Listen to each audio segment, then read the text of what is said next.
Welcome to the wild world of quicksand, where Hollywood's dramatic flair meets a surprisingly tame reality. Movies and TV shows often depict quicksand as a perilous, bottomless pit where people get stuck and slowly sink away into oblivion. But is it really as dangerous as they make it out to be? Prepare yourself for a reality check as we crack the truth about this seemingly treacherous phenomenon. The science behind quicksand. So, you've come across what looks like a never-ending pit of sand. It's a classic scene straight out of an adventure movie, right? But here's the jaw-dropper. You're never really going to sink all the way in. That's right. Quicksand isn't the abyss that Hollywood would have you believe. So what's really going on? Let's dive into some science to uncover the truth. You might have noticed that you don't sink when walking on the beach. This is thanks to something called a force chain. Imagine grains of sand having a big party. Each grain is sharing the load with its neighbors, like a bunch of partygoers passing around snacks. This collective effort helps support your weight, preventing you from sinking. What happens when water crashes the party? Now, picture this. What if water decides to crash the sand party from below? This is where things get interesting. The sand, which seemed solid and stable, turns into a much less reliable surface.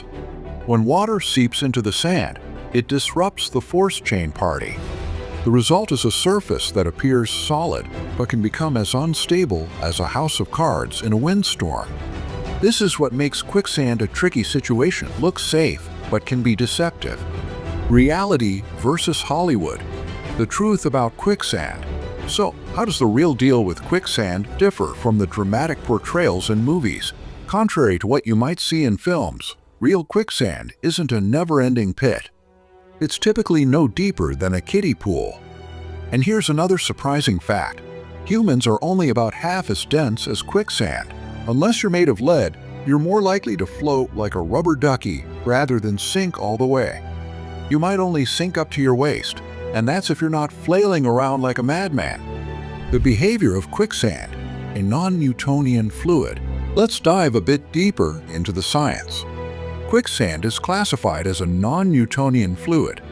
In simpler terms, this means it behaves differently depending on the pressure applied.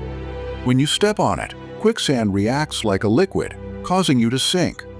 This behavior can be likened to a teenager's indecision when picking out an outfit. One minute it's solid, the next it's a liquid. If you panic and start flailing around, you're essentially making things worse. The more you move, the more pressure you apply, which causes the quicksand to behave even more like a liquid. You'll sink faster than a milkshake through a straw, making the situation increasingly dire. The drama of quicksand, sticking around. Here's where quicksand gets even more dramatic. The longer you stay in it, the thicker it becomes. It's like quicksand has a flair for the theatrical, turning your predicament into a real challenge. If you simply remain still, you might avoid sinking further. However, you'll face other serious issues. Think about dehydration, starvation, sunburn, or even freezing temperatures, depending on where you are. And don't forget the local wildlife that might see you as their next meal. The coastal danger. Drowning risks. If you're caught in quicksand near the coast, things get even trickier. Quicksand often likes to hang out by the sea, adding an extra layer of danger. With the tide coming in, you've got a ticking clock before things go from bad to worse. You have roughly 6 hours before the rising tide could turn your quicksand predicament into a full-blown swimming lesson. This coastal quicksand can quickly escalate into a drowning hazard, making it crucial to act fast. How to escape quicksand? So, what's the best course of action if you find yourself in quicksand? First and foremost, stay calm. Panicking will only make things worse. Drop any heavy gear you're carrying. Unless you're aiming for the world record in quicksand diving, it's best to lighten your load. Lean back slowly, like you're settling into the world's weirdest recliner. This helps distribute your weight and create space for water to seep in, which can help you wiggle free. If you're lucky enough to find a stick or a branch, use it for leverage. It might not be a luxury spa treatment, but it can give you a crucial advantage in getting out. And if you're fortunate, emergency services will arrive to rescue you. If not, you'll have these tips to rely on to become your own hero. The aftermath. What to expect. Getting yourself out of quicksand is no easy feat. It's akin to trying to lift a car with your pinky toe, an exhausting and challenging process. Even if you do manage to release yourself, you might feel like you've gone 10 rounds with a cement mixer. There's a real risk of nerve damage, or even losing a limb.